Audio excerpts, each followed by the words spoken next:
Yo! What's up mga idol? Magandang araw. Magpapasalamat nga pala ako mga tol dahil umabot na ng 20,000 plus followers ang aking Facebook page. Kung hindi dahil sa inyo mga tol, hindi ko maaabot ang 20,000 plus followers. Kaya nagpapasalamat ako sa lahat ng followers ko at magpa-follow pa lang. Maraming salamat sa inyong lahat mga tol, mga idol. Makakaasa kayong pagbubutihin ko pa mga ginagawa ko mga tol at gagawa pa ng mas magaganda pang content. Kaya maraming salamat ulit mga tol. Anyway, for today's video nga pala mga tol, meron nga pala tayong natanggap na bagong job order. Papalitan ko nga pala ng bagong rims itong wheelset ng fat bike. At eto naman ang ipapalit natin mga tol. Super duper lapad niyan men. Pwede ngang gawing bilada ng daing sa sobrang lapad. Ang pangalan ng rims na to ay fat bike rims na rolling barrel ng Surly. At tirahin na nga natin to, baka tirahin pa ng Arabo. At binaklas ko na nga yung mga rotors and sprocket. At pagkatapos ko nga mabaklas yung mga rotors and sprocket, tinanggalan ko na rin nga pala ng hangin. Kahit 20 PSI lang to, medyo nakakainip ang pagtanggal ng hangin. Gawa ng sobrang lapad ng gulong. Baka patbike yan!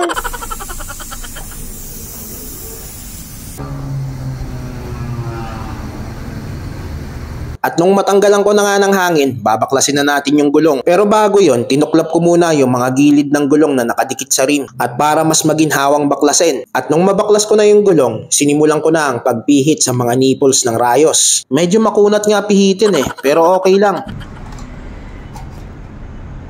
Madadali naman natin yan, tsaga-tsaga lang. Parang panliligaw, kailangan mo magtsaga. Kasi pag wala kang tsaga, tatanda kang binata. Baka patbike yan!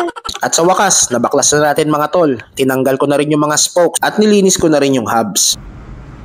At sinalpakan ko na rin ng bagong spokes. Ang size nga pala ng spokes na to para sa 26 na fat bike rims ay 14 gauge by 261mm para sa 26 na fat bike rims. At pagkalipas nga ng mahabang baklasan, sinimulan ko na ang pagbubuo ng wheelset gamit ang bagong rims na Surly. Ang crosses nga pala ng lacing na to ay 3 cross. 3 sa loob, 3 sa labas, dulo-dulo sabay X. Sa mga idol natin na nagbubuo rin ng wheelset or nagli-lace, alam nyo na kung anong ibig sabihin nun.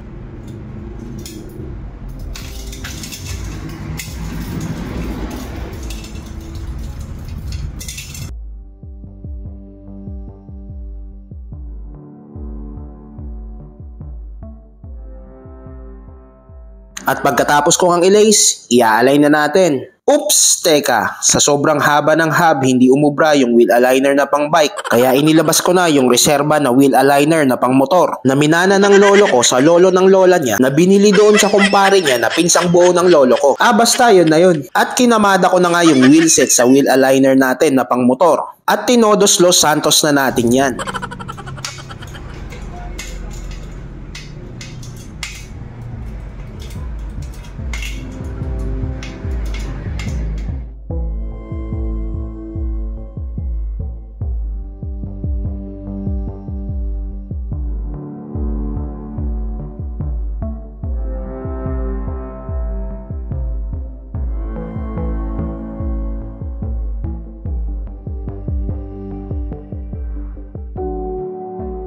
And a few moments later, sinipat-sipat natin ng matindi yan. Parang sinukat ng geodetic engineer yan. Para diretso lang ang takbo at walang talbog. At ayun na nga, natapos na nga nating i-align mga tol. Maganda tirada natin mga tol. Siguradong matutuwa ang may-ari ng wheelset. So paano? Hanggang dito na lang muna mga tol.